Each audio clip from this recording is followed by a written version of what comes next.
കണ്ടതാ. അള്ളാന്റെ ഹബീബിന്റെ സ്വഭാവം എന്താ അറിയോ? അന്ന് കിട്ടിയത് അന്ന് രാത്രി ആകുമ്പോഴത്തേനും കൊടുത്തു തീർക്കും. അങ്ങനെ ഞാൻ എൻ്റെ ജീവിതത്തിൽ ഒരാളെ കണ്ടത് അത്തിപ്പറ്റ ഉസ്താദിൽ. അല്ലാഹു തആല മഹാനുഭാവന്റെ ഖബറിടം സ്വർഗമാക്കി കൊടുക്കട്ടെ. അന്ന് കിട്ടിയത് അന്ന് കൊടുത്തു തീർത്തിട്ടില്ലെങ്കിൽ മൂപ്പർക്കൊരു മനസ്സമാധാനം കിട്ടൂല. ഒരിക്കലും സുബൈ നിസ്കരിക്കാൻ ഞാൻ അത്തിപ്പറ്റയിലുണ്ടായിരുന്നു. സുബൈ നിസ്കരിച്ചിരുന്നിട്ട് അടുത്തുള്ള ആളോട് പറഞ്ഞു, ആ കൊട്ട ഒരു കൊട്ടാരനായി വയസ്സായ ആൾക്കാർ മുറുക്കാനൊക്കെ ഇടണമായിട്ടൊരു കൊട്ട ഉണ്ടായിരുന്നു. ഒരു ഈ തെങ്ങിൻ്റെ ഈ തെങ്ങിൻ്റെ ഓല കൊണ്ടൊക്കെ കെട്ടിയുണ്ടാക്കി അതേപോലെ ഒരു കൊട്ട ഉണ്ടായിരുന്നു. അത് ഇങ്ങോട്ട് എടുക്കാൻ പറഞ്ഞു. അപ്പം ഞാൻ കരുതിയ ഉസ്താദ് മുറുക്കാനായിട്ട് എടുക്കുകയാണ്. നോക്കുമ്പോൾ അതിൽ 50 റുപ്യേൻ്റെ നോട്ട്, 100 റുപ്യ, 500 റുപ്യ ഒക്കെ ഉണ്ട്. ഇങ്ങനെ ഓരോ നോട്ട് എടുക്കുക, ആളെ നോക്കണമെന്നില്ല. നോട്ട് ഇങ്ങനെ കൊടുത്തിട്ട് അതിൽ 50 കിട്ടിയുണ്ട്, 100 കിട്ടിയുണ്ട്, 500 കിട്ടിയൊക്കെ ഉണ്ട്. എനിക്കെന്താ കിട്ടിയെന്ന് ഞാൻ പറയില്ല, എല്ലാവർക്കും ആടെ ഇരുന്ന എല്ലാവർക്കും.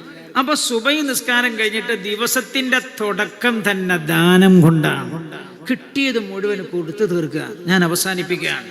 പൊന്നമോൾ, അള്ളാഹുവിന്റെ ഹബീബ് മക്കളെ പഠിപ്പിച്ച ഒരുപാട് സ്വഭാവങ്ങളിൽ ഒരു സ്വഭാവമായിരുന്നു അത്.